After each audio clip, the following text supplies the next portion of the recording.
Hey, what's happening, everybody? So today, as I fight the sun, we're going to be laying down our ground cover in part 2 of our series Random Garden. So today, the implements we're going to be working with, pretty straightforward to be quite honest with you. So I went with the DeWitt Sunbelt woven ground cover, a recommendation from Zach Bauer at American Homestead and Living Traditions Homestead as well. For my staples, I went with this brand for one very specific reason. It is made 100% in the United States. So, and these are the tools you're going to need. A nice big heavy rubber hammer. Now listen, this is not a toy, okay? This thing is super hard. And simply because I don't want to have to spend all day swinging it, because it is relatively heavy. That just depends on your skill set. I was a mechanic for a long time, so I'm used to that kind of thing. And a nice brightly colored box knife, because believe me when I tell you, when you lay something down in this crap, it freaking disappears. So I'm going to be doing a measurement on this after we're done, give you an idea of how much area we're covering and about how long it takes to do it. It is actually a pretty warm day today. The sun is coming out. It looked like we might be getting some rain, but it seems to be clearing away. So this is going to be a solo project today. So I will be doing this all by my lonesome, which is not a big deal. I mean, it's nice and windy, so it should keep me relatively cool. So, all right, get ready for some time lapse.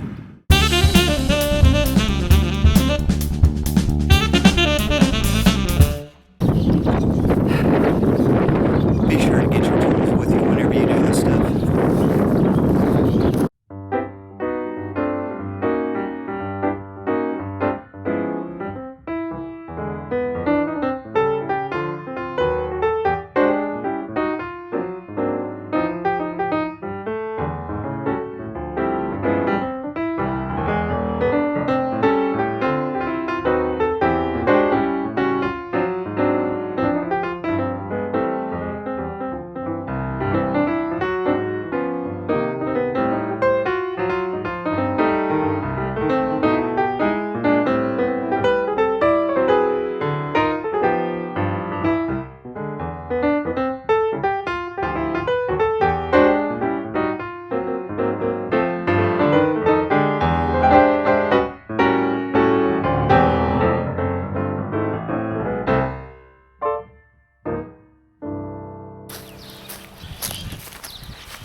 Okay, note to self, secure the entire end on your first pass, or you might have something like that happen.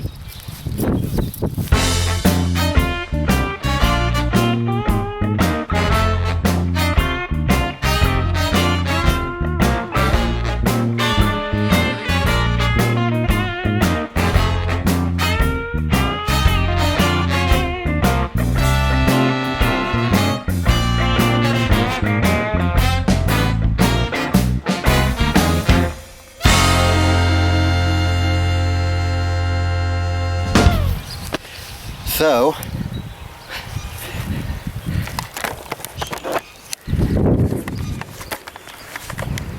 alright, so this is our first row. Now this is the establishing row. This one is pretty important from my best estimation as far as keeping everything straight. Now, I only have it attached at the far end and at this end, and again, when you start, I would definitely, especially this one, this is a 4 foot wide section. It has the three, you can see there are the 3 yellow lines that go through it that give you, again, for planting purposes. But I have also used those as my anchor guides. They recommend if you're in a high wind area, which this is clearly a high wind area, that you keep your stakes, your staples, about 2 feet apart. So, now again, I do not have the middles done yet. Once I put the second row down, then I'll start, securing it down more in the center. So, all right, back to the work.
belt for these little freaking buggers. Not sure 200 was enough. Not exactly sticking with the 2-foot rule, but I'm doing a side step, which shouldn't be too far off of that. So, yay! Back to rolling.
Yeah, I know you didn't get to see any of that.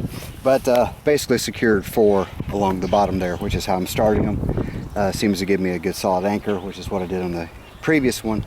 So this is round 3. We'll see how much faster this one goes.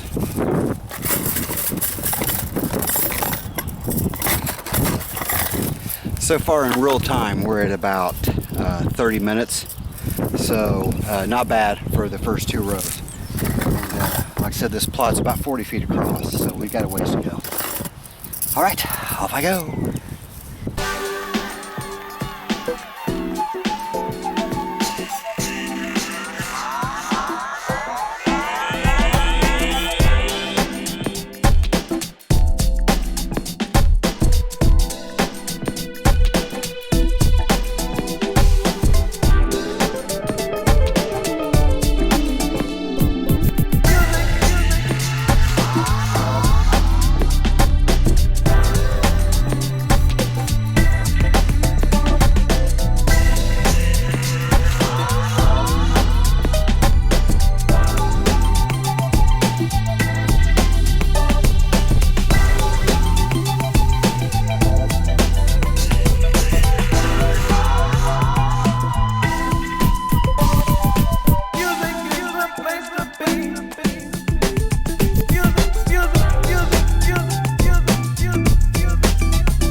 Again, make sure your tools are with you.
less than perfect for sure, but it is covered.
Well, as you can clearly see, not quite enough.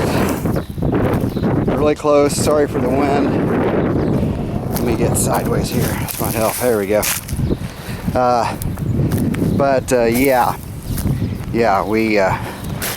Yeah. So anyway, don't guesstimate on dimensions, I guess is the lesson here, but I'm just kidding. I actually still have a roll of what we used last year. So I will use that to fill in this area, and I'm going to have to double roll it. This area, which is the cheaper stuff, was done, there's 2 layers of it on there. I know you can see some plant material and stuff like that, but believe me, compared to the rest of it, this was minimal. And most of this stuff actually came up after harvest anyway, so a lot of these weeds that you see now. So I'm going to take a break, and I'm going to get the other material and get it out, laid out, get this area covered up. I'd really, if I have enough, like to cover this area as well, but what I may end up doing is actually lifting this up and relaying it more accurately, and then seeing if it doesn't give me some more space, because honestly, I'm not going to buy another 300-foot roll of it. It does come in 100-foot rolls, but without a ready use for it, I don't really want to have my money tied up in that. You know how that goes. So, but anyway, so that is, I guess, gosh, man, that's I don't know what to say. I guess that part's actually done, which is really freaking weird that it's done already, so get my glasses off here. Boy, I'm hot. Time now, this is done. Pardon my look. Started at 12:17. It is now 1:46. So this was almost exactly an hour and a half. And that does include me having to stop a couple times, you know, nature calls. So, but that's the finished product. I am going to be probably going over as the wind blows, looking for areas that are lifting a little more than I'm happy with, and get those secured. You can see there's a, you know, there just like that right there. So I will be working on that. That'll probably consume another half hour. So setup and everything, you know, maybe 2.5 hours total time. And again, as you saw, I mean, that was speeded up, but not going to kill myself. You know, I'm 52 years old. You know, my days of running to everything are pretty much over. So, all right, guys, thanks for stopping in. Hope to see you again on the next video. We will be trying to think ahead here. Well, we're going to be plotting out the garden, and then we're going to go through and literally mark it out. As you can see, these little lines on here, which are so conveniently spaced out across the surface of it, those will be our guidelines. And then I will be using those to come in and do all my layout and stuff like that. So if you got any questions or comments, feel free to leave them below. Please excuse the hair. I don't know why I don't just shave this crap off. All right, love you guys. Talk to you soon. Bye.